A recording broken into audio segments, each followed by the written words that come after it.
أعوذ بالله من الشيطان الرجيم. بسم الله الرحمن الرحيم. الحمد لله رب العالمين الرحمن الرحيم مالك يوم الدين. إياك نعبد وإياك نستعين اهدنا الصراط المستقيم صراط الذين أنعمت عليهم غير المغضوب عليهم ولا الضالين آمين. الحمد لله رب العالمين. Ọpẹ́ ni fún Ọlọ́run Ọba wa yìí tí ó tún ṣe ẹnìkọ̀ọ̀kan wá kù di àkókò yìí. Eléyìí tí ṣe ọjọ́ kẹta oṣù kejìlá ìjírà 1445 tí sí oṣù Zulhijjah. Abẹ́lọ́run Ọba àlékí ọlá kí ó mọ́sà jẹ́ kí á gúnlẹ̀ ayọ̀ kádẹ́mà di fi ọdún eléyìí dágbére fáyé.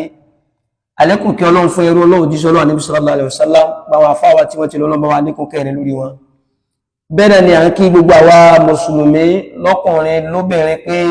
a kú múrálẹ̀ fún ọdún iléyá.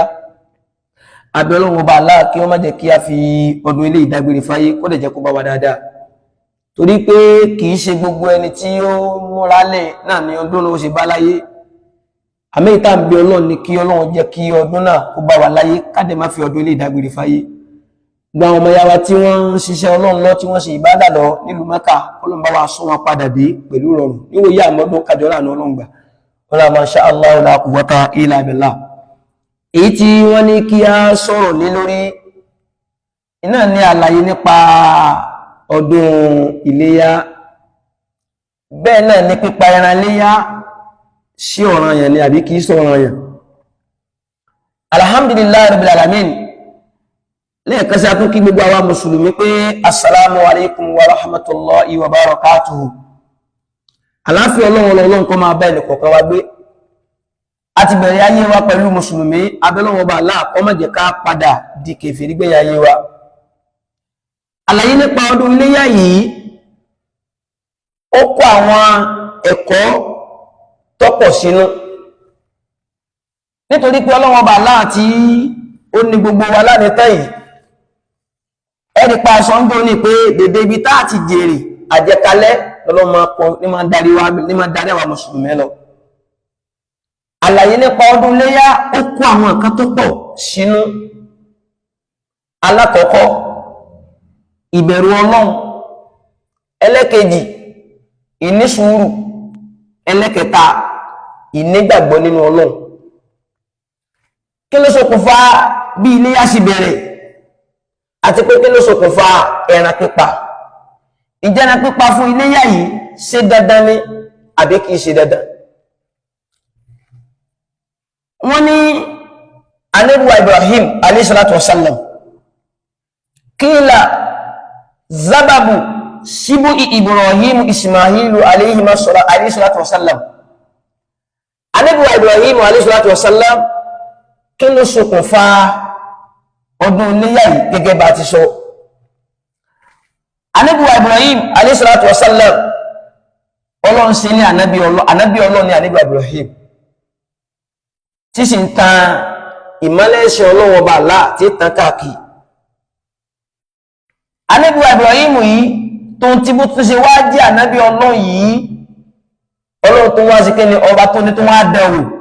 pẹ̀lú kíni, pẹ̀lú àìtètè fún lọ́mọ.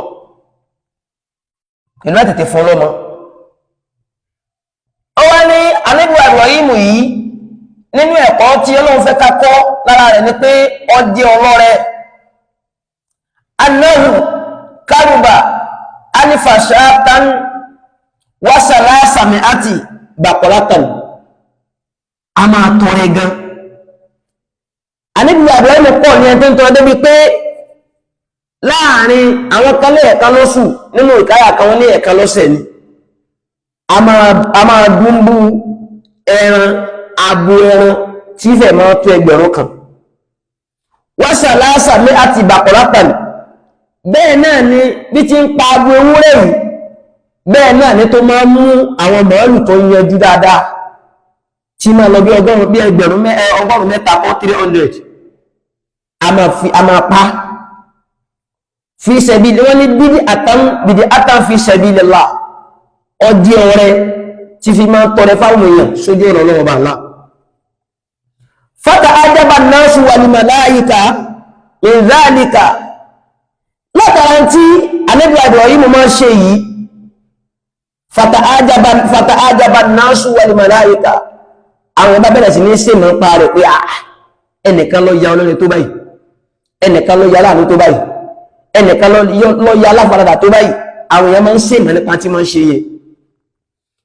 faqala Ibrahim Ànábì Ibrahim látara tí máa ń ṣe yìí àwọn èèyàn ń ṣe mọ́ nípa tí ń ṣe yìí bẹ́ẹ̀ náà ni àwọn màláíkà Ọlọ́run ní sánmà àwọn àtún ṣe mọ́ pa sàárátà Ànábì Ibrahim wọ́n ṣe bí atán fi sabilillah ọ̀rẹ́ tí máa tasójú ọ̀nà Ọlọ́run yìí Ànábì Ibrahim wá sọ wípé alayhi salatu wa sallam ó ní kullu ma taqarrabu bihi laysa bi shay'in indi gbogbo tí mo ṣe yìí ọ̀rẹ́ tí mo ń ta yìí ìṣe nítorí kankan mo fi ń wá ìsúnmọ́ Ọlọ́run ọba láàánú mo fi ń wá ìsúnmọ́ Ọlọ́run lè fi sabilillah mo fi ń gbìyànjú sójú ọ̀nà Ọlọ́run ọba àdíkẹ́ ọlá ni wọ́n ní bí ṣe wá máa ṣe rè gbogbo ìgbà bí ṣe máa ṣe rè qala Ibrahim asali qawlu lónìí Ànábì Ibrahim Ọlọ́run fi ń wá ìsúnmọ́ Ọlọ́run nítorí pé Ọlọ́run yà Ànábì Ibrahim pé ọlọ́rẹ̀ ni Ànábì Ibrahim alayhi salatu wassalam bí ṣe wá ń ṣe yìí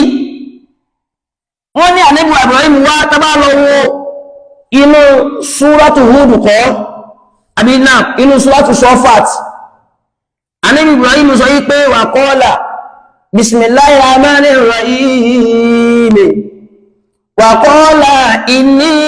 sa'ibun ila rabbi sayahdini nípa látara àwọn nǹkan tí Ànábì Ibrahim máa ń ṣe yìí tí máa tọrẹ yìí bídí àtàwọn fi sabilillah tí máa tọrẹ sójú ọ̀nà Ọlọ́run tí máa dùn àwọn èèyàn mú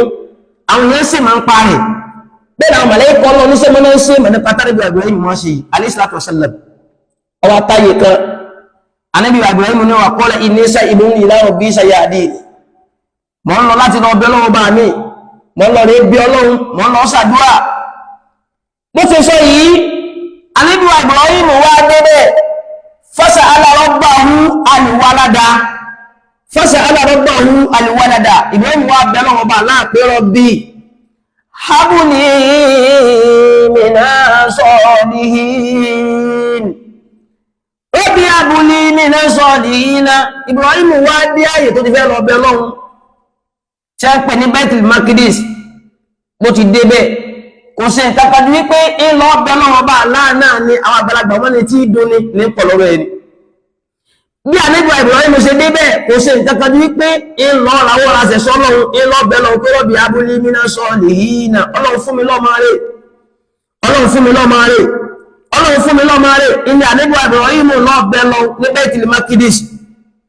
bí ti ń bẹ lọ́yìí sàárà ni Ibrahim sọ́lápọ̀ bídíátà ọ̀rẹ́ ni Ànábì Ibrahim ti iwájú lọ́kọ́kọ́ ti iwájú ń ti iwájú lè bó ti wá dé Baitul Maqdis yìí ọmọ àmọ́ bẹ lọ́wọ́ pé Rabbi habli minas salihin Ọlọ́run fún mi lọ́mọ rẹ̀ fa'ajaba Allahu du'aahu wa bazzarahu bil waladi Ọlọ́run wá dùn Ànábì Ibrahim nínú pẹ̀lú kele pẹ̀lú kó sọ pé òun fún pẹ̀lú pé ó fún lọ́mọ òun fún lọ́mọ Ànábì Ibrahim ó padà dé láti ibi tó fi lọ bẹ lọ́wọ́ fabazzarnahu bi ghulamin alimin Ọlọ́run wá fún Ànábì Ibrahim ní òpé yóò ṣe pé ní yóò bí ma falamma nígbàtà Ọlọ́run ní Ànábì Ibrahim ó bí ma nígbàtà padà délé ó ti bẹ́ lọ ní Baitul Maqdis nígbàtà padà délé ó ti bí sáyìn pọ́lọ́ ti gbàgbọ́ àwọn tó wọ́n bí ma lọ́wọ́ nígbàtà wá padà délé tábà lọ wọnú Suratu Hud àyà 68 nídílé tí Ànábì Ibrahim ó délé báyìí wa laqad ja'ati rusuluna Ibrahima bil bushra Ọlọ́run ní àwọn Ọlọ́run àwàládé wá bá Ànábì Ibrahim alayhi salatu wassalam bil bushra pẹ̀lú pé yóò bímọ nígbé tó wọ́n dé náà ni pé wọ́n rán àwọn màláíkà rẹ̀ mẹ́rin ni wọ́n lọ bá Ànábì Ibrahim nínú ilé àwọn màláíkà mẹ́rẹ̀ẹ̀rin wọ́n sọ̀kalẹ̀ tí Ànábì Ibrahim alayhi salatu wassalam wọ́n wọnú ilé lọ bá Ànábì Ibrahim bí wọ́n ṣe débẹ̀ qalu salaman lẹ́ẹ̀kan náà Ànábì Ibrahim ṣe kí ni ọgbà lè gbà wọn mẹ́rẹ̀ẹ̀rin wọlé bí wọ́n ti wọlé sọ̀rọ̀ pé nínú ìtànàbí sallallahu alaihi wasallam tó kọ́ wa náà àwọn ìkáyà mi ni pé al-adilatu minash shaitan al-adilatu minash shaitan illa fi khamsin. Ànábì ní ká máa kájú ṣe nǹkan ká máa ṣe nǹkan wàràwàràwàrà Ànábì ní ò dá torí pàṣẹ ìtọ́nù ní máa ṣe nǹkan ní kájú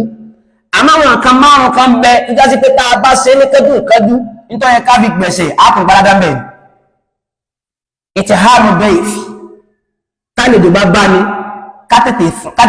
kátètè fálejò ló ń jẹ ìwọ̀n tálejò ṣe dé láti ìrìn àjò ọkọ̀ọ̀kan fún lómi ohun fún lómi ó ti jókòó ti lẹ́gbẹ̀ẹ́ tí ń bá arojọ́ fúnra àlejò lọ́wọ́ ní ẹjọ́ sí mọ́rún mímú ó ti tàbùkù ẹbá àwọn àlejò wọlé tàbí Ibrahim àwọn màlẹ́kọ̀ọ́ lọ́wọ́ wọlé tàbí Ibrahim àwọn mẹ́rin ni bí wọ́n ti wá wọlé tí àlejò Ibrahim qalu salama wọ́n ní ọmọ ọlọ́run ìkí ọlọ́run kọ́ máa bá wà nẹ́bí ọlọ́run tí sànẹ́bí Ibrahim alayhi salatu wassalam lẹ́ẹ̀kan náà ni àwọn mẹ́rin sọ kì í ṣe pẹ́ nìkan lọ́sọ́ wọn àwọn màlẹ́kà mẹ́rin ni wọ́n sọ lẹ́ẹ̀kan náà qala salamun ànábì Ibrahim náà dá padà fún ẹgbẹ́ ìkí ọlọ́run kọ́ máa bẹ́yà àlejò tẹ́ wọlé tèmi náà falamma labisa anja bìíjìlín àníìzì bí wọ́n ti ń jókòó báyìí ànábì Ibrahim wọlé lọ ọlọ́rẹ̀ gbé àwọn ẹran tí wọ́n sun ẹran tó yanjú ó gbé tí wọ́n níwájú àníìsí ó tún mú àwọn akọ́ọ̀pù tó dá ó gbé tí wọ́n wájú láti kékeré kí ó fi máa mú kẹ́ẹ̀ẹ́ wàrà tó gbé tí wọ́n wájú fọlọ́mà bó ti wá gbé tí wọ́n wájú báyìí ànábì Ibrahim kó ń bẹ̀ ó wọlé lọ nínú ikọ́ ọ̀mà pẹ́lẹ̀ àlejò ó ṣe náà ní pé ogbó oúnjẹ síwájú àlejò ó tún jókòó tì lórí bá ń pa tọ́ bá jókòó tí kò ní jẹ bó ṣe yẹ kó jẹ mọ́ torójú ọmọ àti pé tó ń bá ní kó wọ́n jẹ kí ní ìtàn ẹ̀sìn ṣé wọn ò kó bí ń pa nínú tó tún dáa náà ní pé tó bá ti gbóúnjẹ síwájú àlejò wọ yàrá mi lọ kókó wájú ẹ̀ tó bá lè jẹ́ tán alhamdulillah bọ́dẹ̀ jẹ́ sẹ́kùn alhamdulillah Ibrahim alayhi salatu wasallam ó gbóúnjẹ tí àwọn àlejò yìí níwájú ó kó mi ọ̀wọ́lé lọ wọlé lọ fọ́nà márùn-ún ìdí ìyàwó látàsí inú ilé iná kíra ohun ànábì Ibrahim yọjú wọ́n orí yí pé oúnjẹ tó ń gbé tí ẹ ń wájú yìí wọ́n àtọ́ ṣe àbẹ̀lẹ̀ pé wọ́n jẹ rárá wọ́n àti ẹ̀fọ́ ọkàn àbẹ̀lẹ̀ pé wọ́n wọ́ sọ́dọ̀ ilé ẹnu wọn bèèrè wọ́n àwùjẹ́sà mi ní wọ́n khifatan ibẹ̀ ní ìbẹ̀rù ti bẹ̀rẹ̀ sí ní bá nẹ́bí Ibrahim pé kí ní ṣẹlẹ̀ àwọn àlejò tí wọ́n dé ta gbóúnjẹ tì níwájú tó yẹ kí wọ́n jẹun tí wọ́n jẹun báwo ló ṣe yẹ kó rí báwo ló ṣe rí bẹ́ẹ̀ ẹ̀rú bẹ̀rẹ̀ sí ní bá nẹ́bí Ibrahim látara pé àbẹ̀wò ọ̀sàpálẹ̀ wọn tó ni àbí wọ́n jẹ́rú eléyìí ni bí wọ́n ti bá nẹ́bí Ibrahim yìí bó ti wá rí pé wọn jẹ́ǹjẹ́ ẹ̀rú bẹ̀rẹ̀ sí ní bá nẹ́bí Ibrahim qalu la takhaf inna ursilna ila qaumi lutin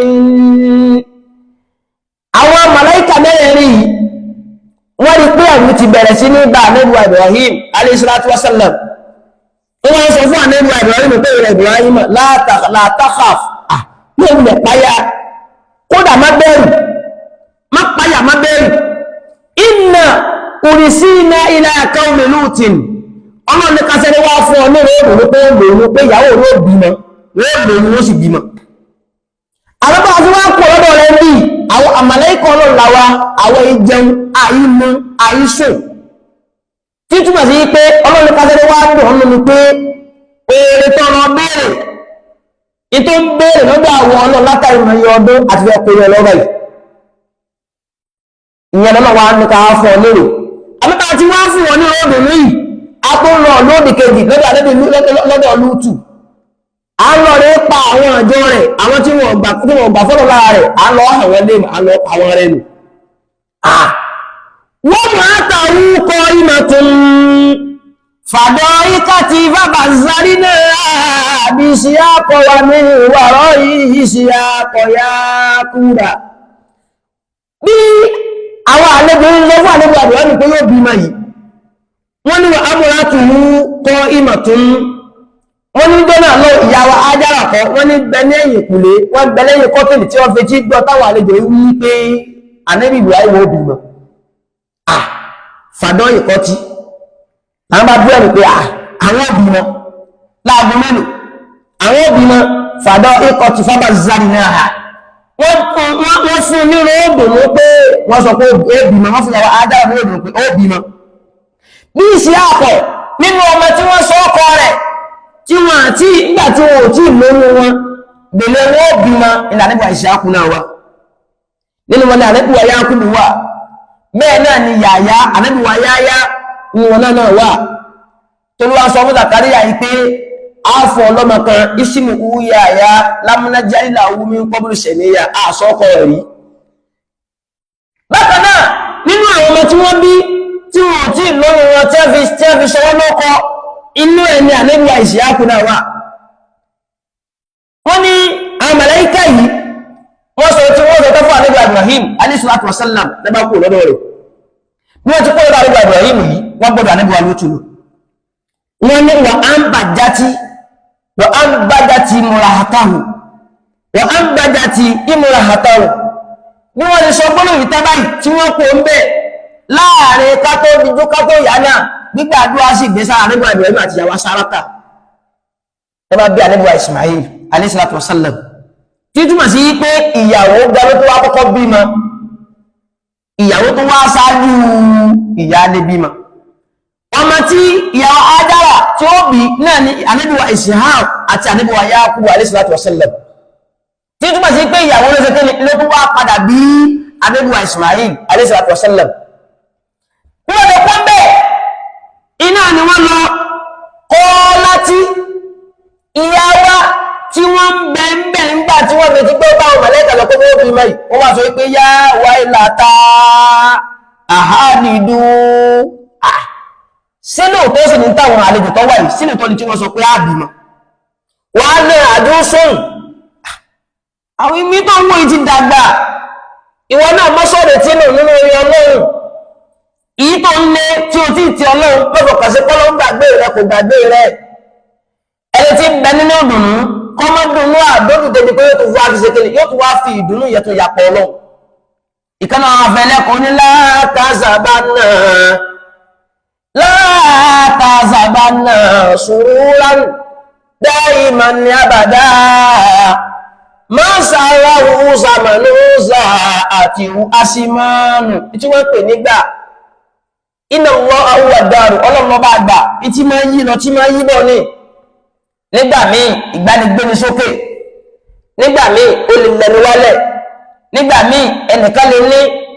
nígbà míì ó lè má ní má nígbà míì ẹni tí ó ní yóò dẹ̀ padà dẹni tó ní ìtumọ̀ sí pé gbogbo kọ̀ndíṣọ̀ tó bá rí kó wà láyé mọ́sọ̀rì tínú látẹ̀kídá tún mi rahmatullah ẹni tí ó sọ̀rì tínú nínú òkè Ọlọ́run náà lẹ́ni tó jẹ́ kéfèrí èèyàn ànábì Ibrahim alayhi salatu wasalam ìyàwó Ájára sọ wípé wàá náà ní oṣù wọ́n ti dàgbà wàhálà bá lè ṣe àn bẹ́ẹ̀ náà ni ọkọ mi tí sàníbí Ibrahim yìí wọ́n náà ti dàgbà inna àzà láṣà ìhun àjíbùn ìtẹ́wà sọ yìí ọ̀rọ̀ tí ṣe wá lè mọ̀ ní a kò padà bí mọ bá ti dàgbà tó yìí àmàlẹ́kẹ̀ wọ́n sọ fún yẹ́ ìpé kọlu èyí ti jẹ́ àtàjà bí náà mi ní àmúrì lọ yìí sọ fẹ́ máa ṣe mọ̀ nípa ọ̀rọ̀ Ọlọ́run ní ọba tí mú ní ẹtí tí sunkún bọ̀ látà ìmọ̀yọ̀ ọdún yóò sì lẹ́lẹ́kọ́lẹ̀ kan náà ẹn tí ó ní yóò dẹ̀ padà sọ́dọ̀ ẹni tó ní ẹn tí ó jẹ́ nǹkan tẹ́tù fọkàn sí pé kò lè jẹ́ nǹkan yóò padà bẹ́ẹ̀ tí ó máa jẹ́ nǹkan nígbà tó bá ti wà ní ìrọ̀lọ́ wọ́n sọ fún arábìnrin yìí pé ọtájà bí náà mi ní àmúrì lọ yìí sọ fẹ́ máa ṣe mọ̀ nípa ọ̀rọ̀ Ọlọ́run rahmatullahi wa barakatuhu alaykum ala bayti innahu hamidun majid ọlọ́pọ̀ wọ́n yìí ọba ẹlẹ́ni ní ọba tó tóbi lọ́lọ́run ìyàwó lóyún bí wọ́n ti lóyún wọ́n bí ànábì Ismail alayhi salatu wasallam bíbí tí wọ́n bí ànábì Ismail yìí kó tó di pé wọ́n bí ànábì Ismail ànábì Ibrahim alayhi salatu wasallam ànábì Ismail lálàá ó sùn ànábì Ibrahim jáde ohun tó bá sùn yìí wala hafil manami ó wá rí lójú oorun débi pé gbígbà òun dúnbù ọmọ òun